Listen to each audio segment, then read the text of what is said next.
applications for everybody. We are taking a look today at cascading style sheets. You can download the source code and unzip it on your computer if you like, or you can browse this code and just play with it in the browser because it's all static content, so it's just as easy to play with it in the browser. And of course, we're going to want to take a look at this in the developer console.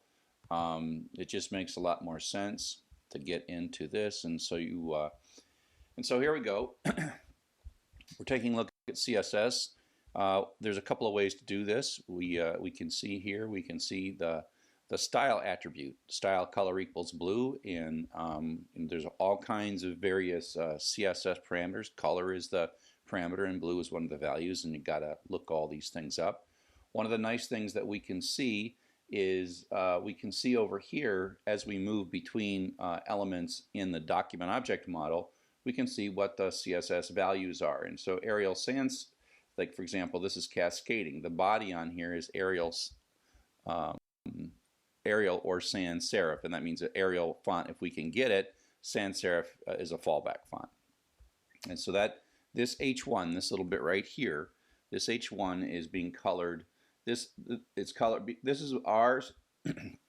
Browsers have their own default, so display block, font size 2EM, which is twice as big as the rest of the font, etc., etc. And so this came from the browser, and then this came from the style sheet. So this is cascading, and the bottom ones here are this is the most important one because this is the one we said that's closest, and that's how the cascading works. We already saw that. And then the cascading is, again, we take a look at this little guy here, right here. And so the closest one is we want a monospace font family, but the body said the font family is Arial and sans serif, but this one has been overridden, and we can kind of see that, and that's why this particular text is monospace.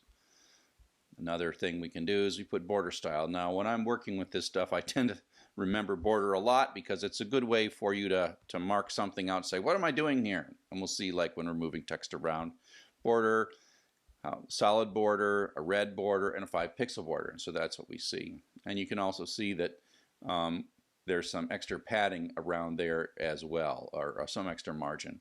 And margin top, that's another one. I'll scroll this up a bit.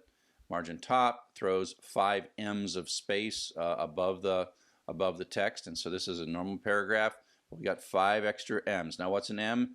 M is the height of a character in the current font, and so M's is a really convenient measure. There's M's and pixels and percent. So margin before, that's 1 M over here. The paragraph already has an M.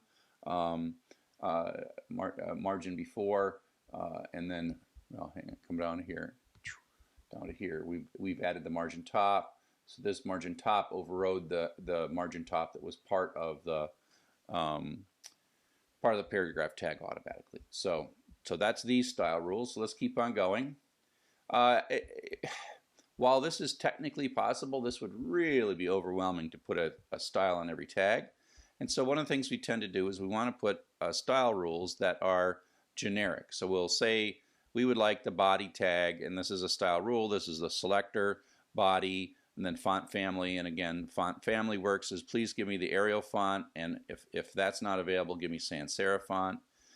Curly brace, H1 tags. When go through the whole document and paint H1 tags blue, go through the whole document, find every paragraph tag, set the border style to solid, border color to red, 5 pixels. So you see that every paragraph, and we're going to change our anchor tags to have green and have no text decoration because they're defaulted to have underscore, and we're going to make the background color light gray. Why? Just so we see it, so you can see that particular thing up there. And then if you look down into the text here,